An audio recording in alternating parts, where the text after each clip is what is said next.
let's go with that.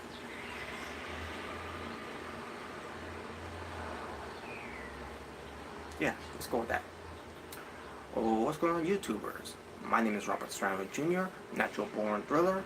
Welcome everyone to WWE STARRCADE 2018 review, the show from November 25th, 2018, which this was aired on the WWE network on that date, but it was actually the event actually took place on November 24th, 2018 in Cincinnati,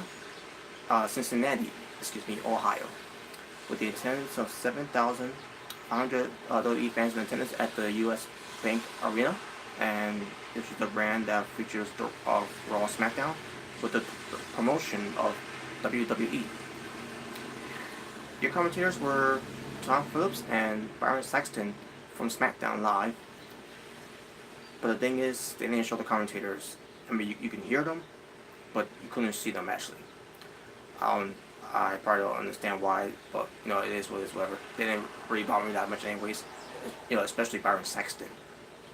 But Greg Kimmelton was the ring announcer from SmackDown Live, whatever you want to say, And you had other referees in there too.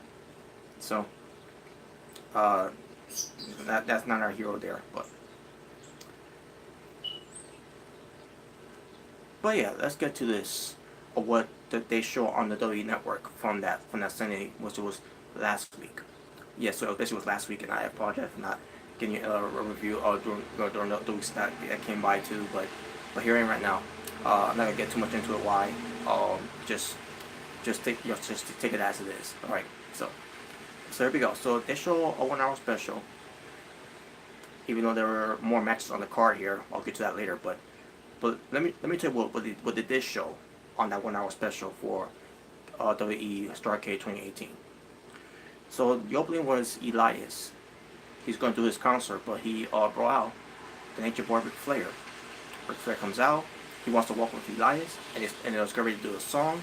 Then also Nia Jax comes along with Tamina Snuka, Mickie James, and Alicia Fox. So Nia Jax basically got on the mic and cut a promo.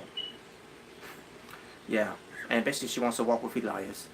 Elias was like, normally he doesn't like being interrupted, but because these ladies, it's fine. Especially when Ric Flair said, "gorgeous women." So Tamina is gorgeous. No disrespect to Tamina Snuka, but I don't find her to be gorgeous. That's not her fault, obviously, but it's not a hero there. But anyway, Elias and Ric Flair are doing their thing. Well, especially Elias doing playing the song. He's singing the song, playing the music. His guitar. And Nia Jax starts singing. And she was singing terribly. Even though she was told to sing terribly, and I think she really does sing terribly too. But we don't know that unless someone knows her personally. I thought it was trash.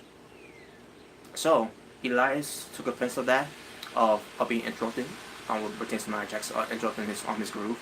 Elias was like, normally he'll go attack someone for interrupting him, but he's like, but he and Ric Flair are men and they're women's. But then Elias says, but he got someone to take care of these women for them. So he calls out Bayley, Ember Moon, Sasha Banks, and Dana Brooke. And I'm like, I see. This whole thing with Elias and Ric Flair, the way they did it, it's all to set up a match to open up the show. Garbage. 8-woman tag team match. You got Bayley, Ember Moon, Sasha Banks, and Dana Brooke defeating Alicia Fox, Mickie James, Nia Jax, and Tamina Snuka, with Alicia Fox tapping out to Sasha Banks' bank statement. And the one positive thing I can say about this match is that Nia Jax didn't take the ring post for once.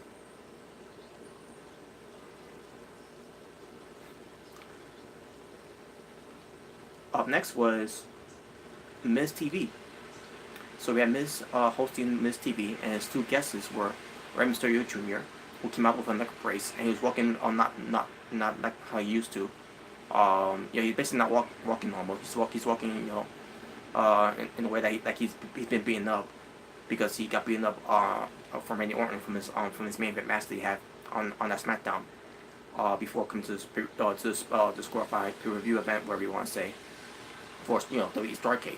Basically, what Mysterio Jr. was doing, he was showing psychology, Ronda Rousey, and selling the beating that he suffered from SmackDown from Randy Orton. That any wrestlers, like any wrestlers or professionals would do, Ronda Rousey.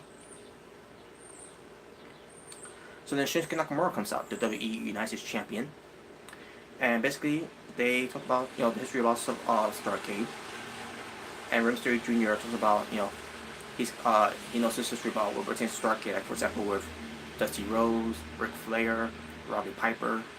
I think he said Roddy Piper if I'm not mistaken. Unless I was thinking about someone else that he said. But then he mentioned Eddie Guerrero. And he got some Eddie chants and all that. And then Miz was asking Shinsuke about STARRCADE, and then Shinsuke said arcade. I laughed because of that, because Shinsuke is funny.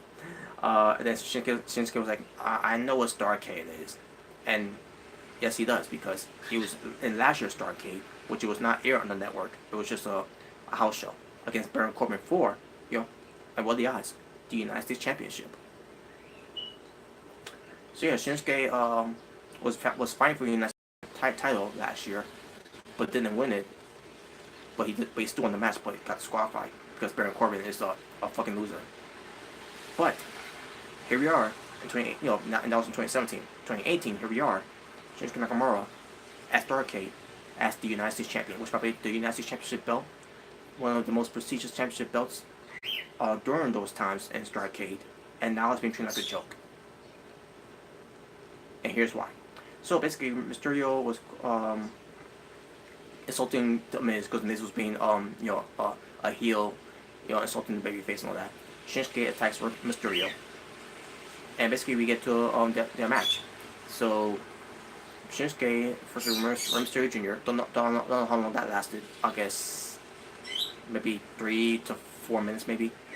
So basically, Mysterio was getting his ass kicked by Shinsuke Nakamura, and Mysterio selling. He's not 100%. Where it pertains to having a match with Ronda Rousey. And Robert Serrano Jr. was a mountain of comeback. He's going close up a win here on Shinsuke Nakamura. And I should say too, it was for the WWE United States Championship. But Miz got involved. That cost us a DQ, and Shinsuke and Miz starts beating up on Mysterio. So basically, what they was telling you there, Mysterio would have won and became the new United States Champion by defeating Shinsuke Nakamura. Even though he wasn't 100%, he's not in condition. Doesn't look like he's in any good shape to compete. Neck brace, Andy Kaufman type of neck brace. Not walking normal, and basically look like he's not feeling good.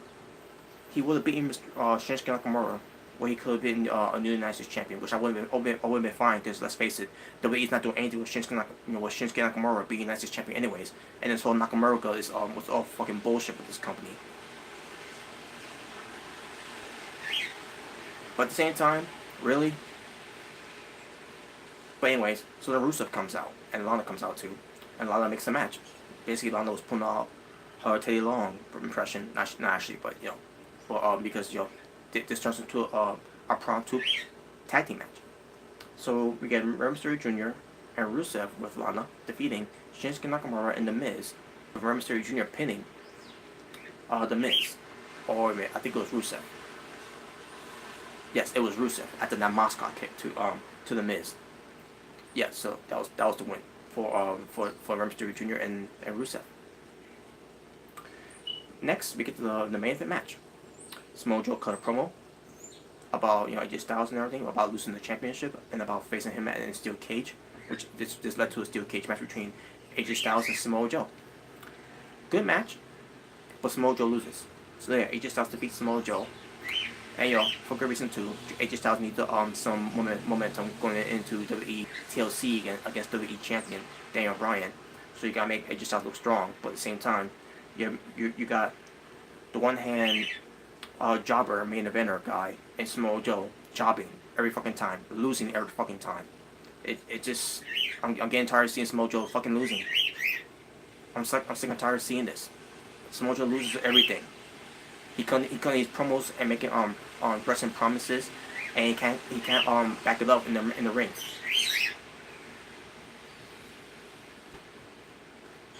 Nothing against AJ Styles. It has nothing to do with AJ Styles. It has something to do with WWE's the way they're booking Samoa Joe. And that was it for the show. The one that they show on the WWE Network for that 1 hour special. Now here's what they didn't show on the network. Here's what they didn't show what pertains to the matches that took place at that same night. And these all were included as dark matches. So here we go. Drew McIntyre with Dolph Ziggler defeats Finn Balor. It was a 1-on-1 match. Dolph Ziggler was there at ringside, to be for in the corner of at ringside for Drew McIntyre. The B team, Bo Dallas and Curtis Axel, defeated the Revival. Dash Rodder and Scott Dawson. Why call them the Revival? Why even call them the Revival? My choice is call them the Burial at this point. Shout out to Lex Man.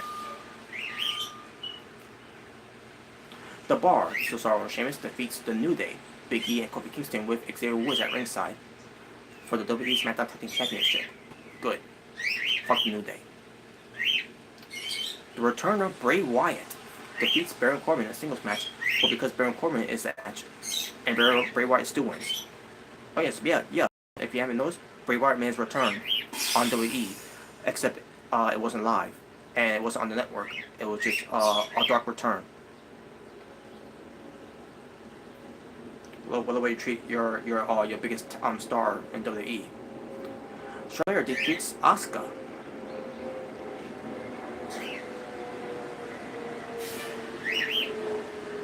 There's a whole I can say about that too.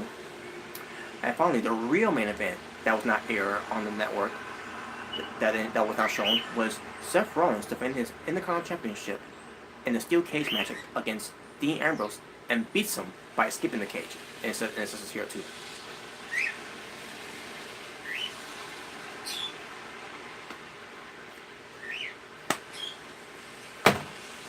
Overall show rating, 2 out of 10. A waste of time, and also another good reason, or and that's another thing too. How could people even know about this if WWE doesn't advertise it? Oh yeah, because it's not a WWE pay-per-view name; it's a WCW name, STARRCADE.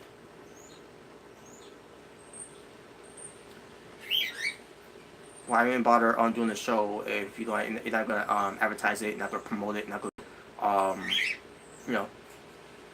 put some effort to give a fuck about this glorified house show that you think is a pay-per-view. That you think that people is gonna say it's a pay-per-view. It's not.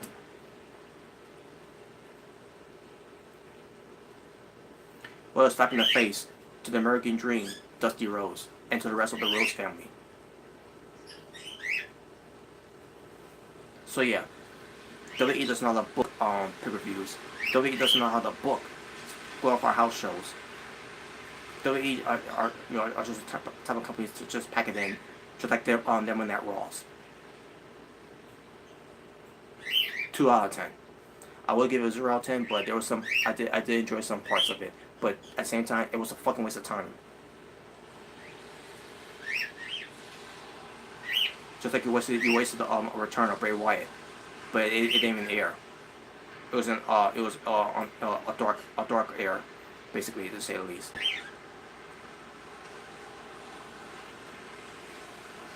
And what a way to book Seth Rollins and Dean Ambrose for Intercontinental Championship, or the feud, by the way, and then it was a dark match, and yet they're gonna have another match for the Intercontinental Championship title at TLC.